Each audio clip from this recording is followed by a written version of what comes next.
D'accord, une nouvelle incroyable qui fait trembler la scène politique togolaise ouest africaine. Rejoindre l'Alliance des États du Sahel, AES, est-ce la réalité ou soit un rêve utopique? Eh bien, cette question enflamme les débats depuis une déclaration intrigante du ministre des Affaires étrangères togolais. En réalité, pour être membre de l'AES, il faudrait se demander si le pays concerné remplit les conditions que les 3 pays fondateurs de l'AES ont remplies pour se rassembler. Dans le Togo, vous savez, a une position qui est très claire, mais il y en a qui ont intérêt à la rendre floue, à la rendre sombre, à la rendre noire. Si le Togo ne peut pas quitter la CEDEAO pour rejoindre l'AES, il peut au moins passer un partenariat privilégié avec l'AES. Vous qui êtes à côté là, vos mères cons. Mais est-ce qu'on avait même besoin de parler du Togo en ce qui concerne l'AES? C'est bon. C'est bon pour le Togo, c'est bon pour le Mali, c'est bon pour le Burkina, c'est bon pour le Niger, c'est bon pour l'Afrique. Par conséquent, quelles sont ces 3 conditions? Est-ce que ce pays a choisi d'être entièrement, radicalement souverain? Faure Gnassingbé menace ouvertement de quitter la CEDEAO. À l'interview, ce dernier en pleine conférence a laissé entendre que des discussions avancées avec le chef de l'État pourraient accepter d'intégrer le Togo dans l'Alliance des États du Sahel. Cette alliance stratégique qui redéfinit complètement la souveraineté africaine. C'est quelque chose que les Togolais cherchent depuis assez longtemps maintenant. Mais alors, qu'en est-il vraiment? Le ministre n'a ni confirmé officiellement l'adhésion ni démenti les rumeurs. Ce silence ambigu a suffi pour alimenter toutes les spéculations. Et pour cause, l'AES, menée par des figures comme Ibrahim Traoré et Assimi Goïta ainsi que le général Abdourahmane Tiani, est devenu une symbole de résistance dans lequel tous les pays africains veulent vraiment y participer et rejoindre. Cette alliance qui est perçue comme une résistance face à face aux ingérences étrangères et un modèle d'unité pour les nations du Sahel. Et au Togo, cette déclaration fait l'effet d'un séisme monumental. Et de ce fait, les partisans applaudissent déjà cette initiative. Ils y voient une opportunité unique de repositionner le pays sur l'échiquier régional et s'étend pas vers une Afrique plus libre et unie. S'enthousiasme un jeune activiste à Lomé. Et aussi les réseaux sociaux vibrent au rythme de cette annonce entre hashtag pro-AES et des débats enflammés. Cependant, cette déclaration n'est pas sans soulever des interrogations. Pourquoi maintenant et qu'est-ce que le Togo pourrait réellement apporter dans l'AES et qu'en retirerait-il? Les détracteurs pour eux pointent le défi économique et géopolitique qu'une telle décision pourrait entraîner. Pour certains, intégrer l'AES pourrait compliquer les relations avec certains partenaires internationaux. Le gouvernement, de son côté, semble jouer la carte de la prudence. Faure Gnassingbé, connu pour sa gestion mesurée, n'a pas encore pris position publiquement. Mais il est clair que cette déclaration du ministre marque un tournant décisif. Le Togo, jusque-là discret sur les grandes alliances régionales, pourrait bien revoir sa stratégie. Et pour l'heure, la question reste ouverte. Le Togo rejoindra-t-il réellement l'AES? Ce qui est certain et que les gens attendent, c'est que cette simple déclaration a déjà marqué les esprits. Elle reflète un changement d'esprit unique au sein de la population ainsi que celle des élites. Une volonté de s'aligner avec des nations qui revendiquent fièrement leur souveraineté. Camarades peuple d'Afrique, peuple du Togo, mes chers frères et sœurs de l'AES, Faure Gnassingbé pense que nous on lave nos visages par là-haut. Il pense que nous les panafricanistes, chers camarades peuple d'Afrique, on boit l'eau par nos narines. Carrément, le Togo n'exclut pas de rentrer dans l'AES. Carrément. Chers camarades peuple d'Afrique, on va écouter ça là et puis être décortiqué. Hein? Est-ce qu'on peut imaginer le Togo rejoindre l'AES? Mais pour moi, ce n'est pas impossible. C'est la décision du président de la République. C'est la décision également du Parlement togolais. Demandez aux populations togolaises, les Togolaises et les Togolais lambda, si le Togo veut rentrer dans l'AES, vous allez voir leur réponse. Je vous dirai qu'ils vous diront oui. Partout, les peuples africains veulent être eux-mêmes. Quand vous nous voyez, nous ne sommes contre personne. Voilà. Donc, vous avez compris. Le peuple demandait au Parlement togolais, demander au peuple togolais, le peuple diront oui. Mais les peuples vont dire oui. Les peuples là, ils diront oui. Vous-même là, vous dites quoi? Camarades d'Afrique, il faut pas tomber dans l'émotion. Je vous ai dit que quand une situation tombe en politique, il faut regarder le passé proche et le futur proche, et puis tu peux analyser facilement le présent. Quel est le passé proche par rapport au Togo et l'AES? Le passé proche, c'est que le Ghana est tombé dans les mains d'un panafricaniste qui s'appelle John Mahama. John Dramani Mahama, le président du Ghana actuel. Vous avez vu que Ibrahim Traoré est parti personnellement à son investiture.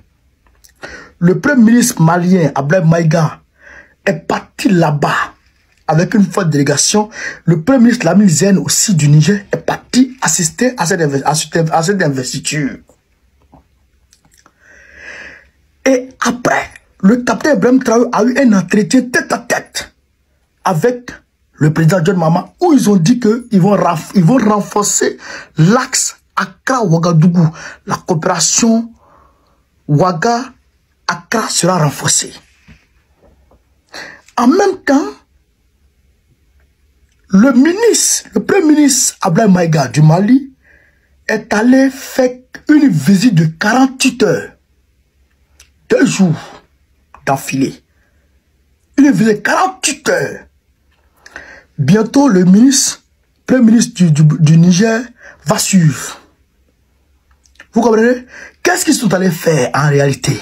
Quand on parle de l'axe Ouagadougou-Accra, c'est en partie pour le port d'abord. Il y a 2 ports au Ghana. Vous comprenez ça? Il y a 2 ports au Ghana. Donc, ça va permettre au Burkina Faso. La rumeur enfle au Togo. Une déclaration récente du ministre des Affaires étrangères a laissé entendre que le pays pourrait être en route pour rejoindre l'Alliance des États du Sahel, AES. Bien que le ministre ait choisi ses mots avec soin, ses propos ont suffi pour semer le doute et raviver les espoirs de nombreux Togolais. Depuis l'émergence de l'AES, portée par des leaders comme Ibrahim Traoré et Assimi Goïta, cette alliance est devenue un véritable symbole de souveraineté et de solidarité panafricaine. Pour beaucoup, le Togo, intégrer cette coalition, représenterait une décision stratégique majeure, renforçant la position du pays dans la région. Mais que savons-nous réellement? Selon les déclarations officielles, les Togolais se montrent de plus en plus favorables à cette adhésion. Les sondages informels montrent un large soutien populaire, porté par l'idée que l'AES pourrait être une réponse aux défis communs. Sécurité, indépendance économique et coopération régionale. Dans les rues de Lomé, l'enthousiasme est palpable. Les citoyens y voient une opportunité de rejoindre une dynamique de changement, un mouvement qui met l'Afrique en avant sans dépendre des anciens schémas imposés par les puissances étrangères. Si le Togo rejoint l'AES, ce sera une victoire pour tout le continent, confie un habitant. Cependant, cette perspective n'est pas sans créer des tensions. Les sceptiques pointent les risques d'une telle adhésion, notamment les implications diplomatiques et économiques. Certains partenaires traditionnels du Togo pourraient voir cette décision d'un mauvais œil, tandis que l'opposition politique demande des éclaircissements sur les véritables intentions du gouvernement. Pour le président Faure Gnassingbé, l'enjeu est immense. Rejoindre l'AES serait un acte politique fort, mais aussi un défi à relever. Alors, est-ce un simple test de popularité ou une décision déjà actée en coulisses? Une chose est sûre, cette annonce, bien que non officielle, change la donne. Le Togo est désormais au cœur des discussions géopolitiques en Afrique de l'Ouest. Le rêve des Togolais de rejoindre l'AES est-il sur le point de devenir réalité? Seul l'avenir nous le dira.